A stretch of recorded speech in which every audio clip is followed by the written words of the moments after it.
Power star Pawan Kalyan గారు star హీరోగా కోట్లాది మంది అభిమానులు సొంతం చేసుకున్న ఆయన జనసేన నాయకుడిగా ఆంధ్రప్రదేశ్ రాష్ట్రానికి ఉప ముఖ్యమంత్రిగా జనాల గుండెల్లో నిలిచిపోయారు. అలాంటి ఆయన వ్యక్తిగతంతో కూడుకున్న ఎన్నో రకరకాల విషయాలు ముఖ్యంగా చెప్పుకోవాలి అంటే ఆయన నాయకత్వ లక్షణాలు, ఆయన కోసం వచ్చిన జనాల కోసం ఆయన తాపత్రయపడే తీరు, ఎన్నో విధాలుగా ఆయన జనాలకి నేనున్నాను అంటూ ఇచ్చిన భరోసా ప్రతి ఒక్కరిని కూడా ఇతడు ఒక గ్రేట్ లీడర్ అని అన్నవాళ్లే. అలాంటి పవన్ కళ్యాణ్ గారి పొలిటికల్ ఎంట్రీ తర్వాత నుండి ప్రతిరోజు కూడా ఆయనకి సంబంధించిన ఏదో ఒక విషయం వివిధ రకాల సోషల్ మీడియాల్లోనో లేదా నేషనల్ మీడియాల్లోనో ఏదో విధంగా వైరల్ అవుతూ వచ్చింది. అలా పెద్ద సెన్సేషన్ని క్రియేట్ చేసిన వార్తల్లో ఒకటి ఆయన ఆరోగ్యానికి సంబంధించింది కూడా. మరి కోట్లాది మంది అభిమానులు సొంతం చేసుకున్న ఆ వ్యక్తి ఆరోగ్యం ప్రతి ఒక్కరికి ఆందోళన కలిగించే విషయం అనే చెప్పాలి. ఆ మధ్య కాలంలో ఆయన నేసల్ సర్జరీ కోసం హాస్పిటల్కి వెళ్ళారు. మళ్ళీ కొన్ని నెలలు గడిచిన వెంటనే జూలై 12వ తారీఖున ముంబైలోని ప్రముఖ కార్పొరేట్ హాస్పిటల్స్లో ఒకటైన కోకిలాబెన్ ధీరుభాయి అంబానీ హాస్పిటల్లో ఒక మేజర్ సర్జరీ కూడా చేయించుకున్నారు ఆయన రొటేటరీ కఫ్కి సంబంధించి. దాదాపుగా 2016వ సంవత్సరం నుండి ఆయన 2 భుజాలు రొటేటరీ కఫ్ అనే ఒక మజిల్కి సంబంధించిన డిజార్డర్తో బాధపడుతూ ఉన్నాడు.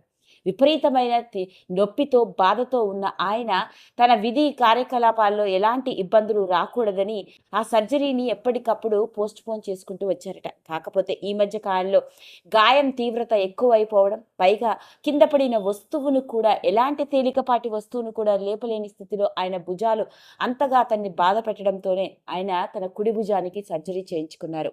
మరి సర్జరీ చేయించుకొని క్షేమంగా ఇంటికి వచ్చిన పవన్ కళ్యాణ్ గారి ఆరోగ్యానికి సంబంధించిన విషయాల్లో పవన్ కళ్యాణ్ గారు తన సర్జరీ విషయంలో తీసుకున్న సంచలనాత్మకమైన నిర్ణయం ప్రతి ఒక్కరిని ఇంకొకసారి తనకి చేతులెత్తి మొక్కేలా చేస్తూ, రాజకీయ నాయకుడిని కాదు నిజమైన లీడర్ని చూస్తున్నాము అంటున్నారు. దానికి గల కారణం ఏంటయా అంటే, పవన్ కళ్యాణ్ గారు తన ఆరోగ్యానికి సంబంధించి ఈ మధ్య కాలంలో ఆయన జరిగిన ఏ సర్జరీ అంటే జూలై 12వ తారీఖు నాడు జరిగిన రొటేటరీ కఫ్ సర్జరీకి కూడా ఆయన తన సొంత డబ్బులను పెట్టే చేయించుకున్నారట. రాష్ట్రానికి ఉప ముఖ్యమంత్రిగా ఉన్న ఆయన రాష్ట్ర ప్రభుత్వ ఉద్యోగిగా ఆయనకి మెడికల్ రియంబర్స్మెంట్ కూడా ఉంటుందట. అయితే దానికి ఆయన నా వ్యక్తిగత జీవితంతో కూడుకున్నది, నా ఆరోగ్యానికి సంబంధించిన ఈ సర్జరీలు కావచ్చు, ట్రీట్మెంట్ కావచ్చు, ఏవైనా నేను నా సొంత డబ్బులతోనే చేయించుకుంటాను. నాకు సంబంధించిన వాటికి ప్రజల డబ్బుని వాడుకోవడం నాకు ఎలాంటి హక్కు లేదు. ప్రజల చేత నేను నా విషయాల గురించి ట్యాక్స్ కట్టించుకోవాలని అనుకోవట్లేదు. అందుకని నా ఆరోగ్యానికి సంబంధించిన ఏ విషయమైనా, నేను చేయించుకున్న సర్జరీలు కావచ్చు, ఇప్పుడు వచ్చిన ఈ రొటేటరీ కఫ్ సర్జరీకి అన్నింటికి నా సొంత ఖర్చుల మీదనే వెళ్తాను అని చెప్పి అలానే చేయించుకున్నారట. అందుకే ఆ మధ్య కాలంలో అపోలో హాస్పిటల్లో జరిగిన నేసల్ సర్జరీకి కూడా ఆయన సొంత ఖర్చులనే భరించడం. మరి ముంబైలోని కోకిలాబెన్ ధీరుభాయి అంబానీ హాస్పిటల్లో దాదాపు 3.5 గంటలకు పైగా ప్రముఖ డాక్టర్ బృందం చేత జరిగిన ఈ సర్జరీకి కూడా లక్షలకి పైగా ఖర్చయిందట. అయితే దాదాపు ఆయన సర్జరీ విలువ 10 లక్షల పైమాటే అయినప్పటికీ ఆ ఖర్చులన్నీ, హాస్పిటల్ బిల్స్ అన్ని ఆయనే సొంతంగా భరించారని, ఆంధ్రప్రదేశ్ రాష్ట్ర నిధుల నుంచి ఏ ఒక్క రూపాయి కూడా తన ఆరోగ్యానికి, హాస్పిటల్ బిల్స్కి వినియోగించుకోదలుచుకోలేదని, నేను అలా చేయను అని, పైగా నా హాస్పిటల్ బిల్స్ ప్రజల చేత నేను కట్టించుకోవడం అది న్యాయం కాదు, నాకు ఎలాంటి హక్కు లేదు ప్రజాధనాన్ని వినియోగించుకోవడం అంటూ చెప్పడం జరిగిందట.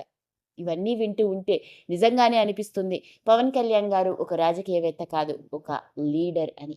ఏది ఏమైనప్పటికీ పవన్ కళ్యాణ్ గారు కుడి భుజానికి రొటేటరీ కఫ్కి సంబంధించిన సర్జరీ చేయించుకున్నారు. ఇక 2 నెలల తర్వాత ఆయనకి లెఫ్ట్ సైడ్ సర్జరీ కూడా చేయాల్సి ఉంటుందట.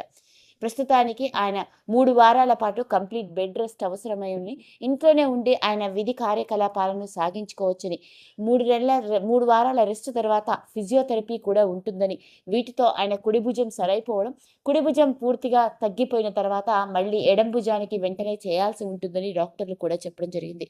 మరోపక్క అన్నా కొడిదెల కూడా తన భర్త పూర్తి ఆరోగ్యంతో ఉండాలని ఆవిడ రేయింపవులు దగ్గరుండి చూసుకోవడం మాత్రమే కాదు, ఏకంగా వెంకటేశ్వర స్వామికి మెట్లెక్కి ఆయన్ని దర్శించుకుని మొక్కు కూడా తీర్చుకున్నవాయన.